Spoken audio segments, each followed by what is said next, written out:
All right, it says we are live. Hello, everyone, and welcome back to Grad Chat, where Fay Lin and I talk pretty much every week now with somebody who is going through academia, has been through academia, and can just talk to the experiences of graduate students.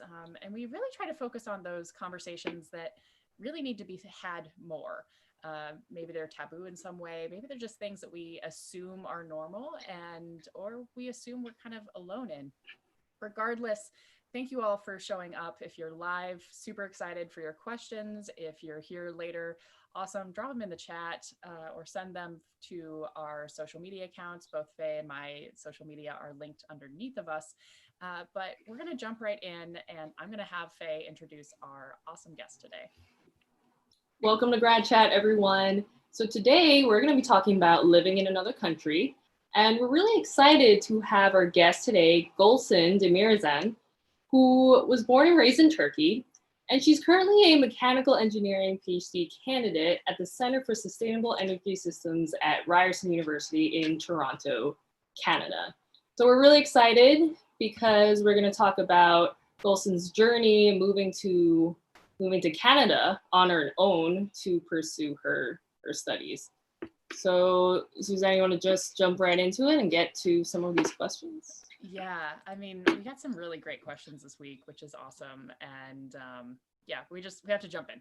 Okay, so first of all, we got this question of how did you choose where to go? Like, why Canada? And why did you choose to move to Canada alone? Was this something that was spur of the moment, or did this take a lot of kind of thinking? Firstly, hi everyone, I'm Gülsün and thank you for guesting me today. So when I decided moving abroad, I didn't have a lot of options, to be honest with you. So when I finished my master's, my home country was going through some kind of economical difficulties and they had to hold on lots of scholarships and they couldn't fund the students, etc. And then I have tried giving it a shot because my GPA wasn't the highest. So I was hearing lots of stories about my friends from the United States. Often they were having one way of visas for international people. So the one-way visa is like you can go to the United States, for example, but you cannot go back to your country. Otherwise, you are not allowed to revisit the United States. So I was kind of a little bit scared of, I think, going to United States. And then back in the time, Canada was being advertised like this awesome country with lots of great, kind, and nice people, I think. So I've decided, okay, I think it's the common trend in my country to go abroad for PhD studies, especially if you want to pursue your career in academia. Even if you are back to your country afterwards, they would hire you better if you have a PhD from the United States or Canada, or let's say from a European country, because I think they believe your English would be better, because some universities, their medium is in English in Turkey as well. So my motivation was, I think, moving to Canada was, I think, I decided not to move to the United States, and then I didn't have many options. And by moving on my own, I think it was really a difficult decision. I'm not going to lie.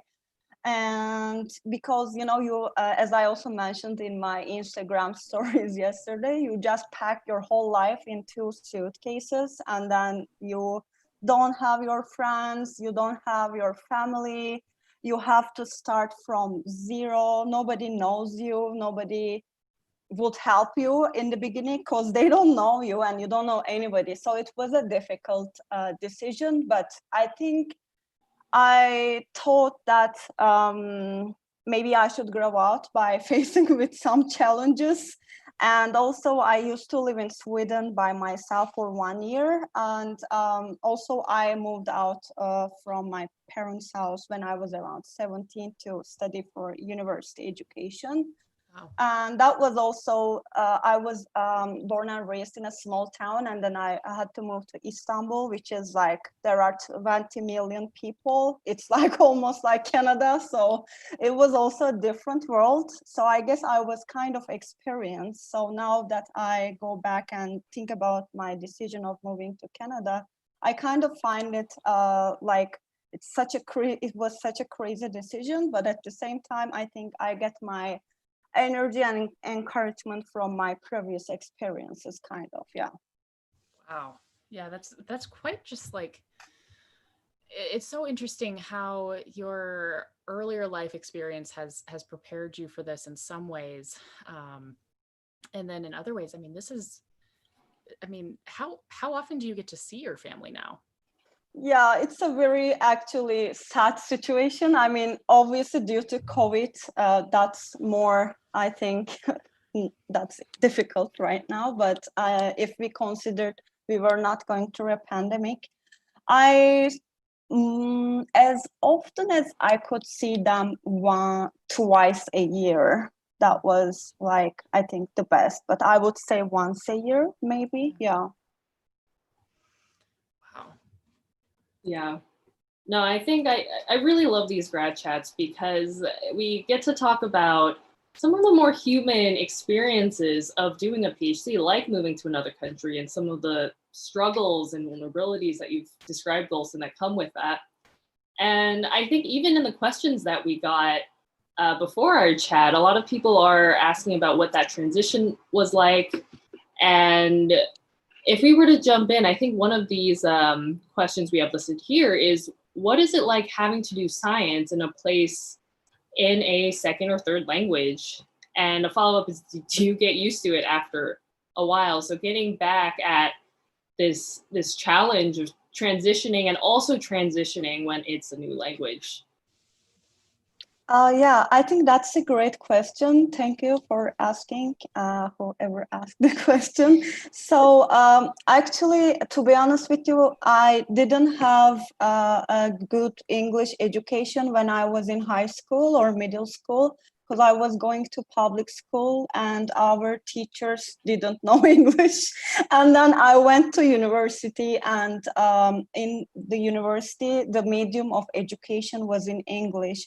So 1 year before we start our formal education, we are given a preparatory year, which is at the university. You start at 9 o'clock until 4 o'clock, I believe. You learn English, like full-time English education. So they put you in an exam before you start, so that, you know, some people would obviously know English, or very minority, I guess, in Turkey. But then based on our, I think, degree, we have this 1 year of English learning. So that's why I'm experienced in English, as I learned it at the university back home, I mean, in Turkey. And then in my master's, again, it was in English, so it was not a problem. But when I moved to Canada, everything has changed, because people use different real English. That because often, you know, in Turkey, or I lived in Sweden, obviously most of the people were not native in the language, so they spoke like me, or they had also errors, etc. So when I moved to Canada, in the beginning, I was kind of having difficulties. For example, water, I would have to learn to say water, because when I say water, they would not get it, for example, in a restaurant. Or I couldn't say, for example, patio, because I thought it was patio, because I thought it's like ratio, you know. And I've never thought of that, but you're yeah, 100% right. Yes. yeah, so obviously it was difficult, but I think it's my 4th year now in Canada, so by the time I kind of get used to it. Yes, using a second language is, you have to switch your mind, and also you have to switch your behaviors, because I read a study, because I think our characters change by the language we use as well. That's scientific perfectly true. For example, if I make a joke in my home language and if I translate it to English, probably it's not funny for you. So like that's why the same goes sometimes for English as well. So I do this like that. So when I'm talking in my language, it's another box in my mind, and then I switch to English, and then I use it like that. So it requires time to get used to, but I think that's how I get used to talking in English as a second language. I think if you use it a lot, sometimes I find myself thinking in English, etc. It becomes a part of your daily life. So then you kind of like stop using your own language, you know? Yeah, no, I love how you're bringing into this discussion where we're talking about a second language. I think as someone who grew up speaking English, there's a lot of experiences that you don't really think twice about. For example, you mentioned patio versus ratio, and it is such a different experience when you are learning it as a second language. And there's so many complexities, you know, it's not just about the language itself, but also differences in culture and, you know, how we say words. And I love how you're bringing in that experience as well, because I think it's something that as a person growing up speaking English, it's a different perspective that I also didn't think about. We have we have a follow-up question about speaking English as a second language. It says, do you think imposter syndrome is hard to deal with when you are somewhere you don't speak your first language?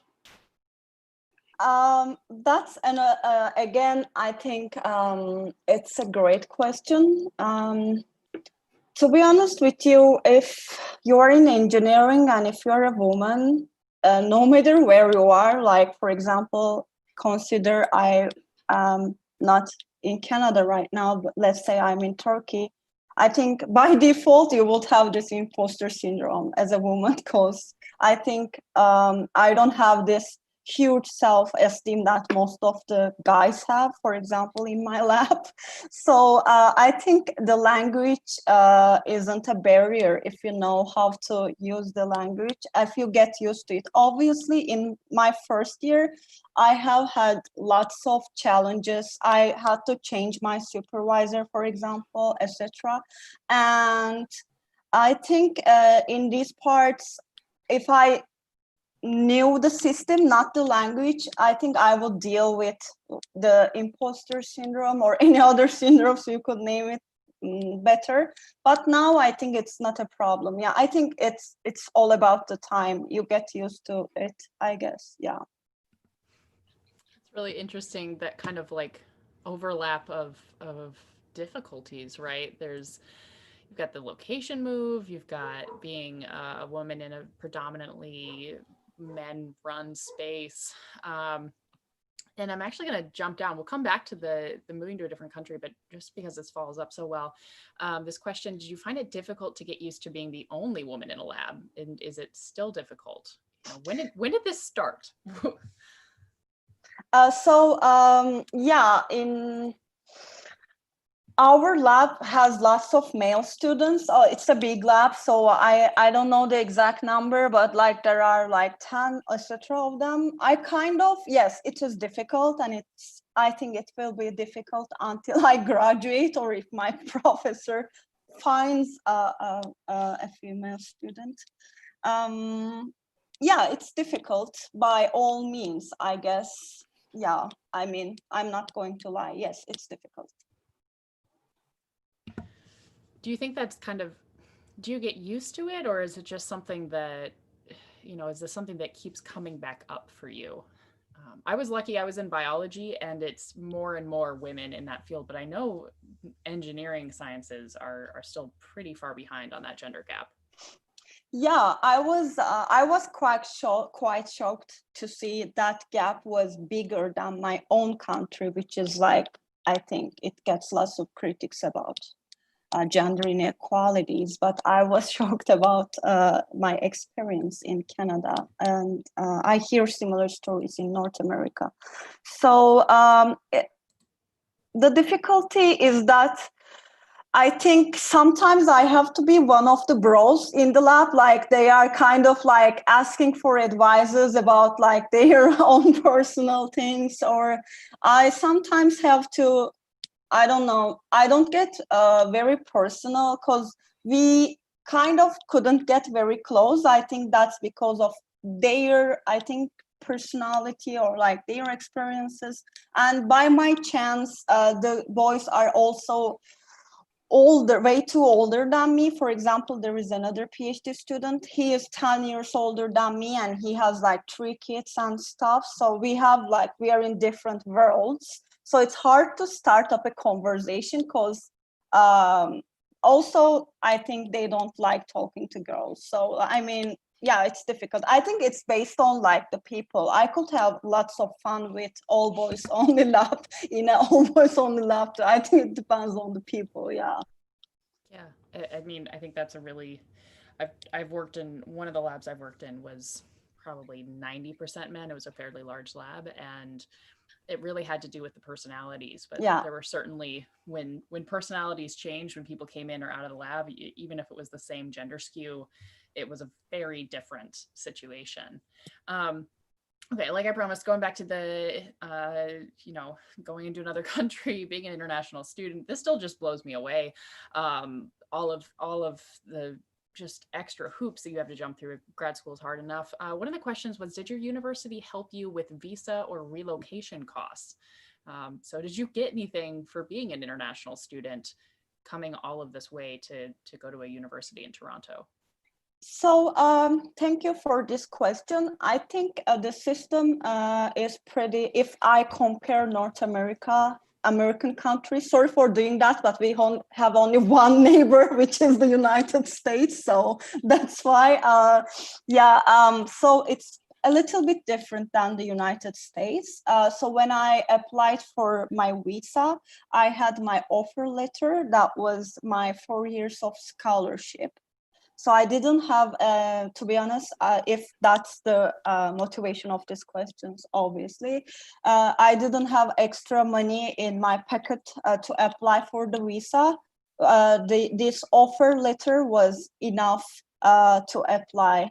And the visa was not that expensive that time, 4 years ago, because I might be wrong with the exact numbers, but suppose like $1 Canadian was like 2 Turkish lira or something that time. But now, after 4 years, it's $1 Canadian is 5 point something Turkish lira. So it changed a lot. But like that time, I think it was kind of bearable to apply. And no, they did not give me money to apply for visa, but obviously they have started paying me after I have received my visa, after I have arrived, because I believe they wouldn't pay for visa because they might have rejected my visa as well. Like I was lucky, but some students get rejected, it's not 100% sure. So they want to see you in person in Canada to pay you, which is fair, I guess. Yeah, it's a tricky challenge. I mean, Yeah. I know that it's a conversation that comes up even with people who are in the US moving to a different state or things like that. I know that with my grad school, I had to move from Iowa down to North Carolina, which is like 1,000 miles or so, and totally relocate, and you don't get paid until after the first month. And so it really assumes that you have enough money to live for at least a month, if not two, and pay for 2 months of rent and all of these different pieces. So yeah, you've really invested a lot by the time you get to grad school.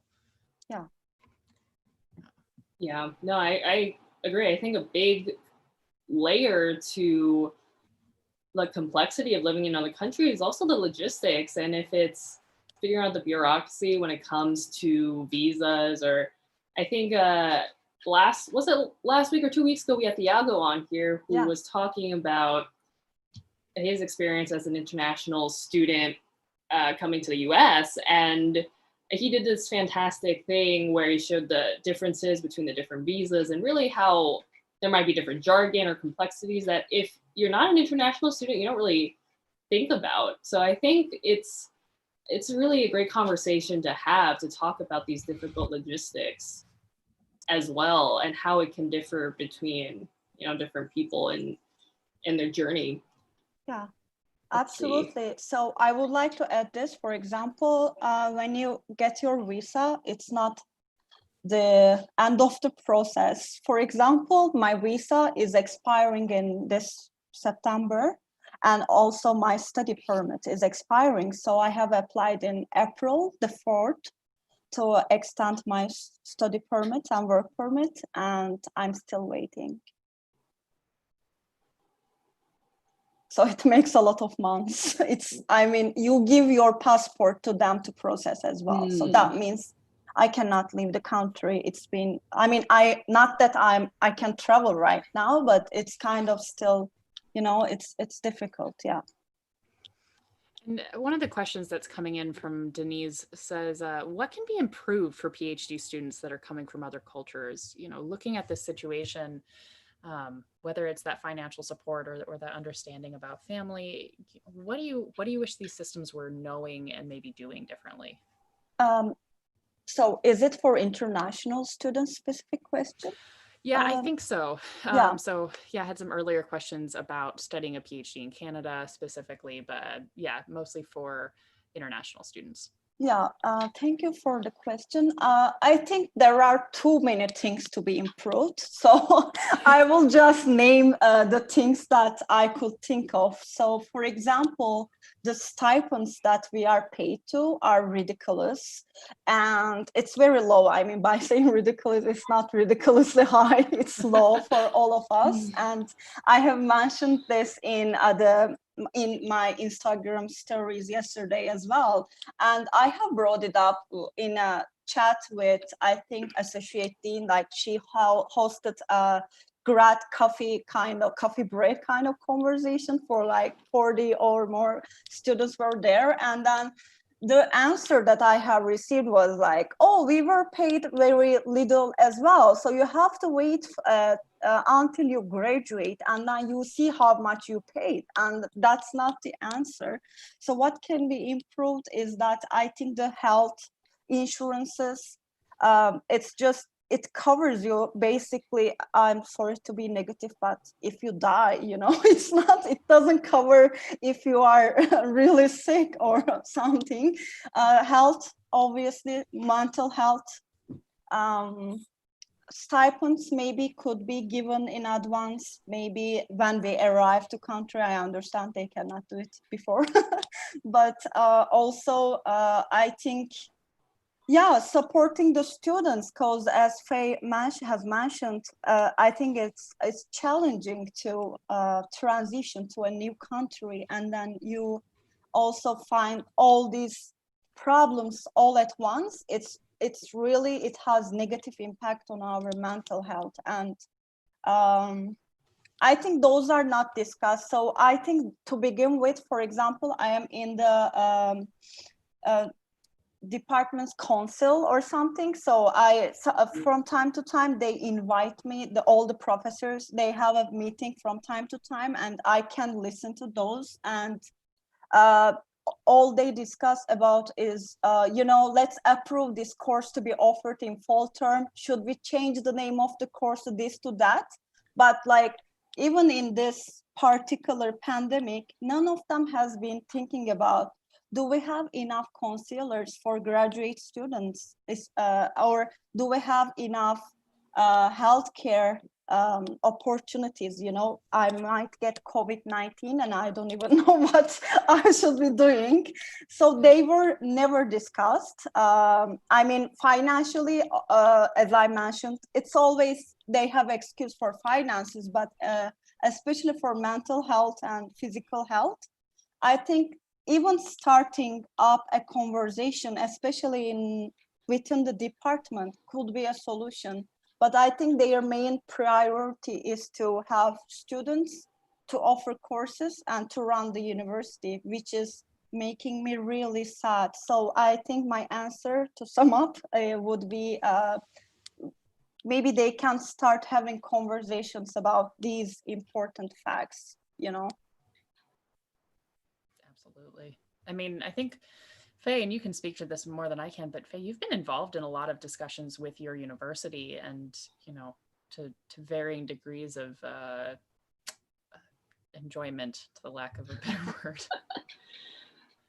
Yeah, no, I'm glad we're also talking about how sometimes the systems aren't set up to support everyone's different needs. And, we're talking about all of these challenges when it comes to living in another country. And Gulsen, I also like how you brought up that, there's difficulty in like doing the move, and then you get here and there are other challenges of being in the system that still may not provide the support that you're looking for. And I think it speaks to another message that we've also talked about in previous grad chats, is how can we still thrive in systems that may not provide the support that we need, unfortunately. And that's frustrating, but how do we navigate that complexity as well? And I think in my conversations, where if it's with maybe faculty at my campus, it also depends on the person. If they are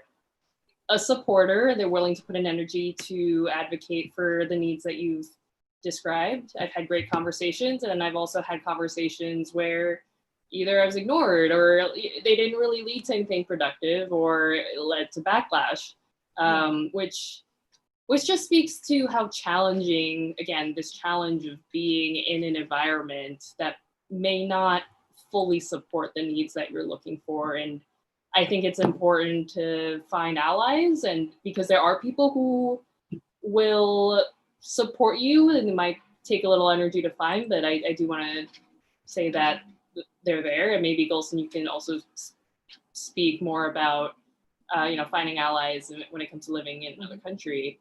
But yeah, no, I think that's a really important message, that how do we still live in a system that can be frustrating and not support us? Yeah, absolutely. There's a great question here from Phil, who says, hi Gulsen, did you ever feel excluded by your peers, misunderstood or discriminated against because of your accent, culture, birthplace? Kind of speaking to what Faye was just saying about finding allies, how did you make friends? How was your interaction with people? That's a great question, and the answer is yes to all of it.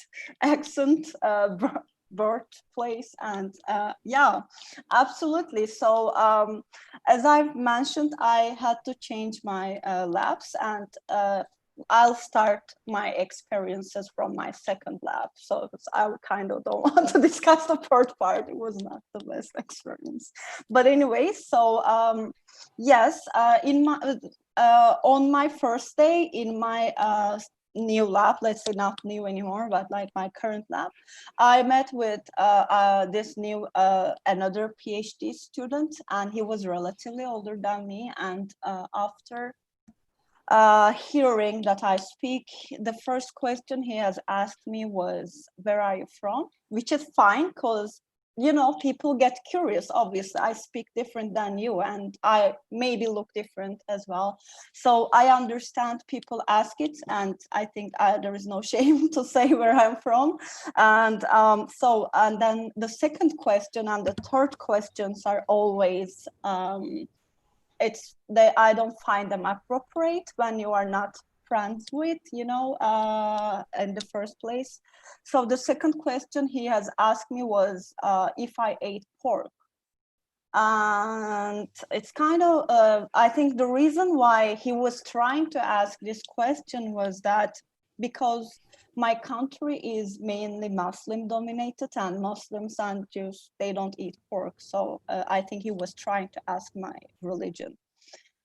And so for accent, there was like another girl that time, and so she was mainly friends with another guy in the lab, and another lab mate of mine who is an international too. He was like, guys, like, you guys don't even say hi to us, what is up? And then they were like, you guys have an accent, so it's difficult to have a conversation with you.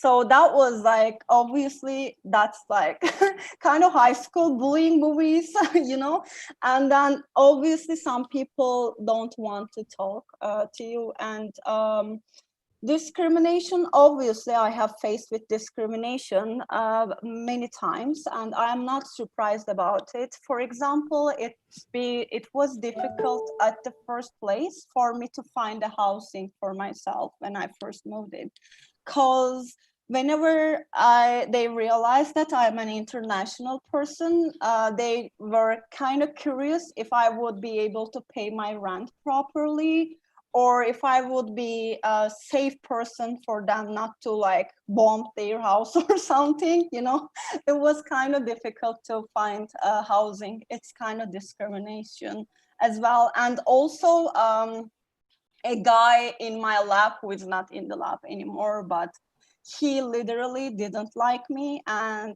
he was talking like, I hate this girl, and like she is like weird, and like I don't want to work with her, she is smelly, and these kind of things. It was horrible. Like I've never had such kind of things before.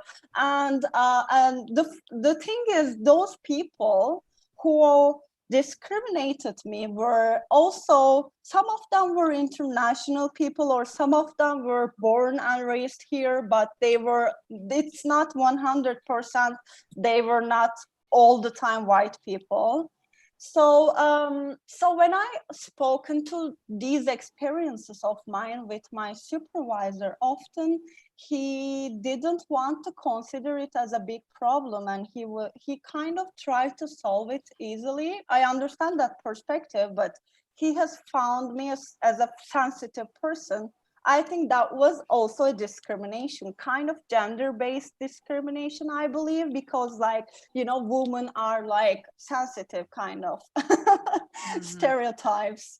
And, or like, I often hear like, you have a Mediterranean temper. I don't even know what that means. Or like, I often been put in like these Middle Eastern labels often. So how did I find allies? How did I make friends? Obviously, it's also difficult, but I live in shared houses generally. So that's one of the way of making friends for international people.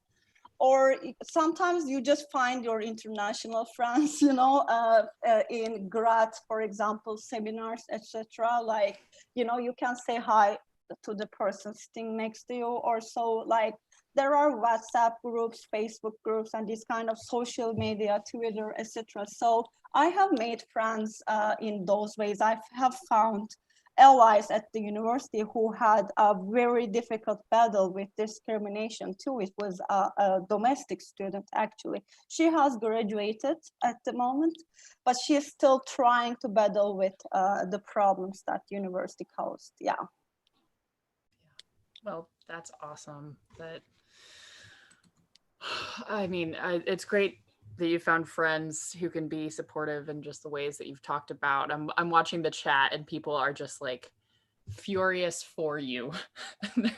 they're hearing the different things that people have said, and they're like, oh gosh, if somebody had said that to an international student around me, I would just be furious. And I really appreciate that you're willing to come on here and tell us about these things, because like a lot of us don't hear these things, right? Yeah, they don't tend to, they kind of, hide it. I mean, not you, obviously, but the authorities. Like, it's not my first time I'm sharing those. Obviously, I went to like, the necessary places, but did they do something? No. Yeah, exactly. Yeah, no, I just want to echo what Susanna said, that it's so important to have these conversations about some of the more discriminatory or microaggressions, or really raise awareness of these gross things that happen. In addition to the struggles of science, this other aspect of discrimination that is really toxic for the people working in science. And we don't talk about that enough. And I think it is just so important to open that door. And I know we are getting close to wrapping up the grad chat, but there's just so many things to talk about, but I do want to get to these next two questions that we have here. I really wish we could talk forever, but these next two questions say, what would you do differently if you had to relive the relocation? What advice would you give to others? And it also says, what do you miss most about home? Okay, those are great questions, and I also sometimes get to ask these questions to myself. So I think I would suggest, or I mean, I'm not obviously somebody, but based on my personal experiences, I would be more patient with myself and everything that would be happening around me. For example, at the first place, as we've been discussing now in the past 40 minutes, it's a challenging ride. So what I would do different would be, I would be more patient with myself, and I would just do my own thing, study hard, and leave the rest, I guess, because I think at the end,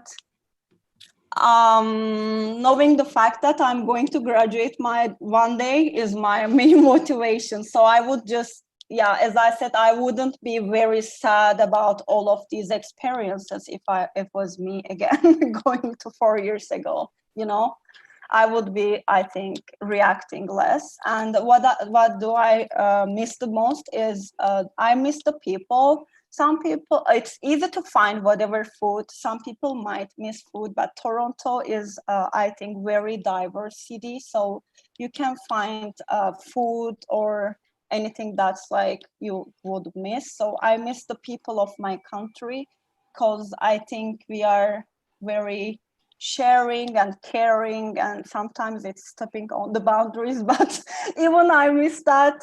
So I miss the people, obviously my family, my sister. That's what I miss the most. Awesome. Yeah. So let's see, we are getting close to the end of the grad chat, but Gülsün, if there's any other last topics that you want to touch upon before we sign off for today, let us know if there's anything else you want to. Yeah. So shortly, discuss. I think people were kind of finding this experience of mine kind of radical, as a radical decision. Maybe it kind of sounds like crazy. So I just want to say, if you are in the middle of deciding something similar, you can always try. And if you feel like this is not for you, you don't have to stick to, living in Canada or the United States. Obviously, I am assuming you have a country to go back to, So just give it a shot. There are friends of mine who quitted their PhDs or masters or whatever, their jobs, and they have found different countries, or they are back home. So you can be happy anywhere. Just give it a shot. There is nothing wrong with quitting, So try and then quit if you don't like it. I mean, I think we are young, it's easy to, I think, change our minds at these ages. Obviously, if you are 60, that will be different. Sorry for 60-year-old people, but yeah. Yeah, I mean, I think that's a really great point of and also just that introspection that you've shared this whole way through, of being like, this is a bad environment, or I need to tell somebody, or this is not working for me. I think that's a really big piece, and being able to understand that. Your handle is right underneath your name. Are you comfortable with people reaching out to you and asking? Yeah, for sure. Yeah, they can just text me through Twitter, or they can find my Google Scholar as well if you are curious about my research, because I didn't want to make people bored about my research if they are not in my area. So I've never mentioned, but I'm actually a PhD candidate who is about to graduate. So you can check my research on Google Scholar. Just write my name. I think there is only me with this name and surname. So It will be easy to find out. Well, you will definitely have to let us know when you do graduate because Sure. we will want Yeah. to celebrate.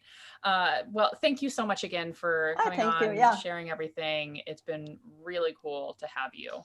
Thank you so much. You're super welcome. Everyone else watching, thanks for chatting. Thanks for listening. If you know other people we need to talk to, let us know. As per usual, do the like, subscribe thing. It helps our visibility and helps other people find all these things that we're talking about. So thank you for the unending support to all of this.